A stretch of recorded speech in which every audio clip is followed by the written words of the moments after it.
let's talk about race cars.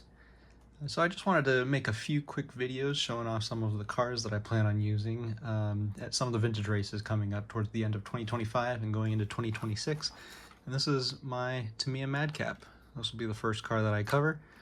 I've sort of dubbed it the Sadcap due to these custom decals that I made. The Just Give Up on the wing there is a play on the original Madcap wing decal, which would have originally said Never Give Up. That was basically where the idea started, and then I started adding a few more decals around the rest of the car, like a bummer on the wing end plates there, doom and gloom, and of course Sadcap on the side there. I've had this car for several years now, and to be honest, I'm not exactly sure how or why I acquired it, since it's not really the type of buggy that I usually seek out. I can only assume it was part of a lot of vehicles that I bought at some point. It's the only sort of entry-level buggy that I have, so I decided to prepare it for the classic racing class.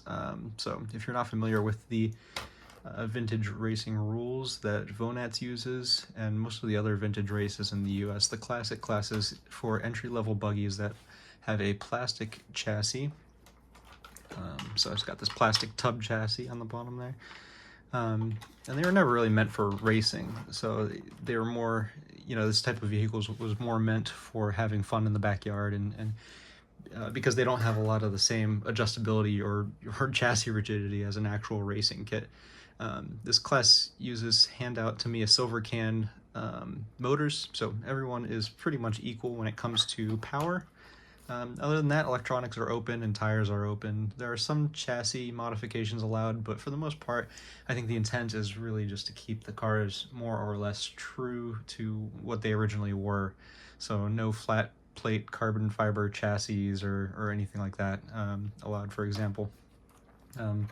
Anyway, let me take the body off and show you around the car.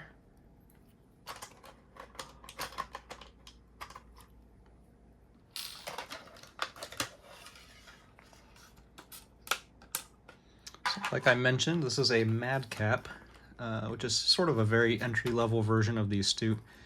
It was released in 1989, and it has never been re-released, so parts are somewhat less available than other Tamiya models. Unfortunately, Tamiya plastic from the very beginning is pretty crappy, and then after 35 years or so, it has a tendency to deteriorate and crumble.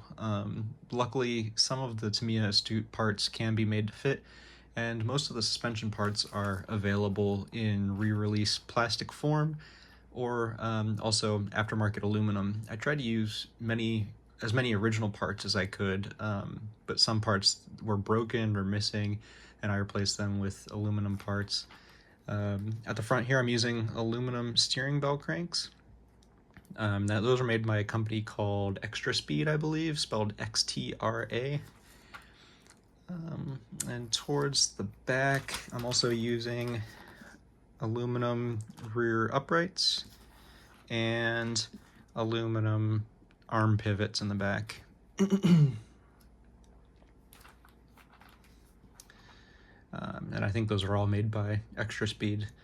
The plastic front bulkhead is another very brittle piece, and sure enough, mine shattered the first time I tried to race it a few years ago, so I designed a chunkier version in CAD, and I 3D printed it just on my home 3D printer.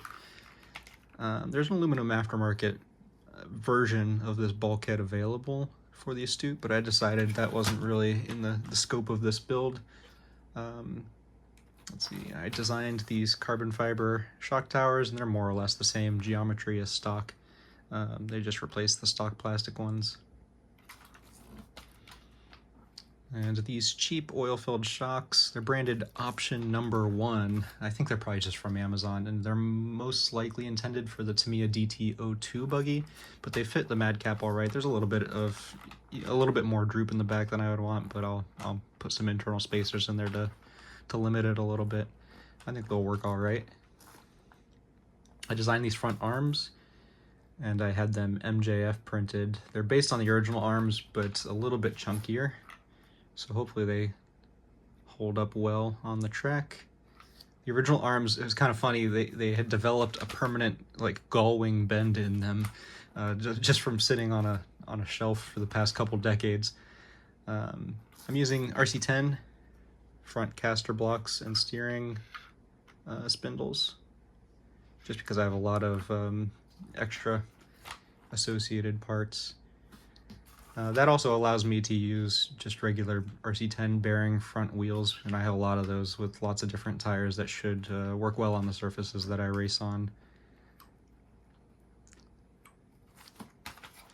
For Adrenaline RC, something like a web or a low-profile bar tread is probably going to be pretty decent. Anything like that in a J Concepts green or Proline M4 compound would probably be pretty ideal. For electronics, as I mentioned before, the motor is a handout Tamiya motor, and it depends on the race. Some races they'll hand out a torque tune motor. I think for the Vintage Offroad Nationals it's going to be a black can, like a Sport Tune or something like that. For the speed controller, Novak Cyclone. I like these because they, well, one, they work really well, but also they're pretty compact, and I think they look nice. Originally, this car would have used a NiCad stick pack mounted transversely in this sort of battery tunnel here. But I cut out some of the chassis ribbing, and now that allows me to fit this low-profile shorty lipo right down the center.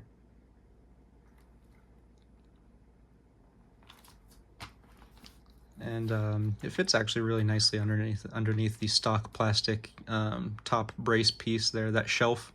And I added some adhesive backed foam just sort of around there on top and bottom just to hold it pretty snugly in place.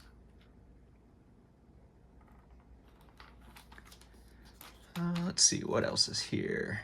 Ooh. I mounted the receiver inside this end of the battery tunnel there. And that allows me to kind of tuck all the wires in pretty neat, so you don't see a whole lot of them. Also, I removed the little switch that was originally on the Cyclone, and I added this this nice clunky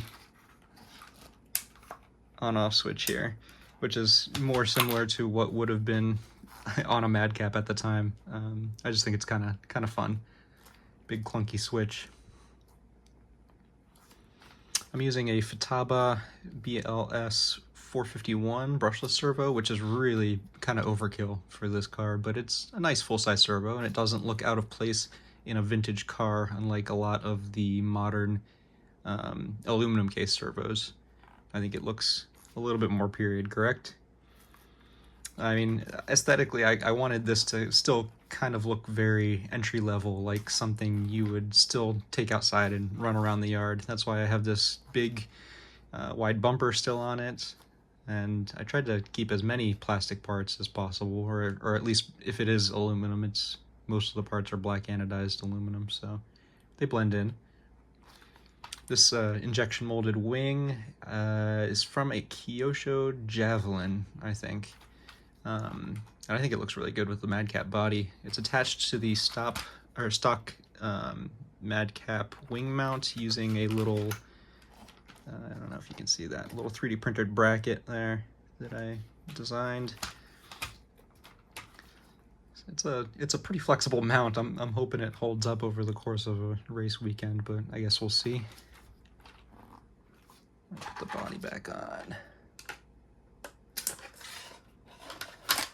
This is an original Madcap body, so it's 30 years old Lexan. It's a little bit crusty. Lots of little cracks and stuff everywhere, so we'll see. I ordered a new body, but I don't know if I'm going to paint it or not in time for Vintage Offroad Nationals. But yeah, I painted the body metallic blue. Actually, I'll say I stripped the original, or the paint that was on it when I bought it, using gasoline, which probably didn't help the brittleness of the plastic. And then I repainted it this metallic blue, which I think goes really well with the yellow decals and the wheels. It kind of makes it look like a Subaru Rally Team livery. And I added this RC10 driver figure just for some cool factor, and again to kind of reduce the seriousness of this build. I painted it with the white suit and the bright orange helmet and gloves, and it really stands out even from a distance. I really like the way it looks. And one other thing that I like about this body is that I have the window here still in the back is clear, so you can see the orange Novex ESC through it. So yeah, I think that's about it for the Sadcap. I'll be racing it at the Vintage Offroad Nationals in September at Adrenaline RC. No real expectations for good results, but just planning on having fun with it. So anyway, thank you for watching, and I'll see you next time.